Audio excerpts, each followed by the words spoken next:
Hi friends, ಇನ್ನು cutting video ಹಾಕಿನಲ್ವ, ಇದು ಸ್ಟಿಚ್ಚಿಂಗ್ದು ಯಾವ ಥರ ಸ್ಟಿಚ್ಚಿಂಗ್ ಮಾಡೋದು ಅಂತಂದು ಮೇನ್ ಫ್ಯಾಬ್ರಿಕ್ ಒಂದು ಕೆಳಗಿಟ್ಟು ಅದ್ರ ಮೇಲೆ ಲೈನಿಂಗ್ ಇಟ್ಟು ಒಂದು ಸ್ಟಿಚ್ ಹಾಕೋಬೇಕು. ಮತ್ತು ಸ್ಟಿಚ್ ಹಾಕೊಂಡ ಮೇಲೆ ರೌಂಡ್ ನಾವು ಶೇಪ್ನ ಕಟ್ ಮಾಡಿರ್ತೇವಲ್ವ, ಆ ರೌಂಡ್ ಶೇಪ್ನಾಗ ಸ್ಟಿಚ್ ಮಾಡಿಕೊಂಡು ಅದಕ್ಕೆ ಕಟ್ಸ್ಗಳು ಹಾಕಿ ಅದು ಲೈನಿಂಗು ಒಳಗೆ ಮಾಡಿ ಮಡಚಿ ಮತ್ತು ಅದ್ರ ಮೇಲೆ ಇನ್ನೊಂದು ಹೊಲಿಗೆ ಹಾಕಬೇಕು.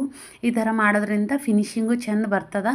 ನಾವು ಡೈರೆಕ್ಟ್ ಅಟ್ಯಾಚ್ ಮಾಡ್ಲಿಕ್ಕೆ ಹೋದ್ರೂ ಭೀ ಲಾಸ್ಟಿಗೆ ಫಿನಿಶಿಂಗ್ ಹಂಗೆ ಹಿಂಗೆ ಆಯ್ತದ ಅಂತ ನಾನು ಈ ಥರ ಮಾಡ್ತೀನಿ. ಇನ್ನು last lining full body parts ಇರ್ತದಲ್ವ, ಲೈನಿಂಗು ಅದು ಸ್ಟಿಚಿಂಗ್ ಮಾಡ್ಕೋಬೇಕು. ಇನ್ನು ಎಕ್ಸ್ಟ್ರಾ ಪಾರ್ಟ್ ಇರ್ತದಲ್ವ, ಅದೆಲ್ಲ ಕಟ್ ಮಾಡ್ಕೊಂಡಿದ್ಮೇಲೆ ಫೈನಲ್ ಲುಕ್ ಇದಾದ.